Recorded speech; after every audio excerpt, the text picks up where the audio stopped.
Hi viewers, నమస్కారం. నేను doctor Sunitha, fertility consultant, 49 fertility centre, Tirupati branch. ఈరోజు మనము ట్యూబెక్టమీ అంటే ఏంటి, ట్యూబెక్టమీ అయిన వాళ్ళలో పిల్లలు పుట్టే అవకాశాలు ఎలా ఉంటాయి అనే దాని గురించి మాట్లాడుకుందాం. జనరల్గా ఒక ఫ్యామిలీ మామూలుగా వైఫ్ అండ్ హస్బెండ్ పిల్లలు ఇద్దరు ఉన్నారు, లేదంటే వాళ్ళకి ఫ్యామిలీ కంప్లీట్ అయిపోయింది, ఇంకా పిల్లలు వద్దు అనుకున్నప్పుడు ఉన్న ఆప్షన్స్లో ఏంటంటే టెంపరీగా అయితే ఓసీ పిల్స్ ఇంకా ఇంజెక్షన్స్ అనేటివి ఉంటాయి. అలా కాదు అనుకున్నప్పుడు ట్యూబెక్టమీ అనేది చేసుకుంటారు. సో దీంట్లో ఏంటంటే అండాశయానికి గర్భసంచికి మధ్య ట్యూబ్స్ అనేటివి ఉంటాయి. సో ఎగ్ అనేది రిలీజ్ అయినాక ట్యూబ్ గుండా లోపలికి వెళ్తుంది అనమాట. సో మనం ట్యూబెక్టమీ చేసేటప్పుడు ఆ ట్యూబ్ని కొంచెం కట్ చేస్తాం అనమాట. ఒక రింగ్ వేయడము, ఫెలోప్ రింగ్ అంటారు. సో ఇలా చేయడం వల్ల ఏంటంటే ట్యూబ్స్ అనేటివి ఫంక్షన్ అనేది పోతుంది.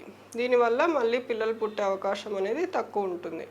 కొంతమంది ఏంటంటే చాలా రోజుల తర్వాత ఏదన్నా ఒక బేబీకి హెల్త్ బాగాలేదు, లేదు ఏదన్నా కారణాల వల్ల వాళ్ళు ఒక్కొక్కసారి యాక్సిడెంటల్గా డెత్ అయ్యారు. ఇలాంటప్పుడు కొంతమంది మన దగ్గరికి మళ్ళీ పిల్లల కోసం వస్తుంటారు. సో వీళ్ళల్లో మనం ఏమేమి చూస్తాము, ముందు ట్యూబ్ రివర్సల్ అని చూసేవాళ్ళం.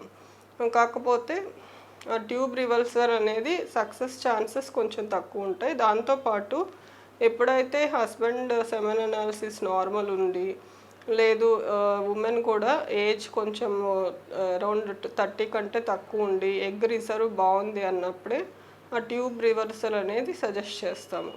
అలా కాకుండా ఇప్పుడున్న కండిషన్స్లో మనకి ఎగ్స్ తగ్గినా కూడా సెమెన్ కౌంట్లో తక్కువ ఉన్నా, లేదు కొంచెం బెటర్ సక్సెస్ రేట్ ఉండడానికి ఐవీఎఫ్ అనేది చెప్తాము.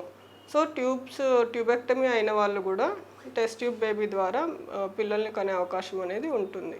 So hope this video is informative. Thank you very much.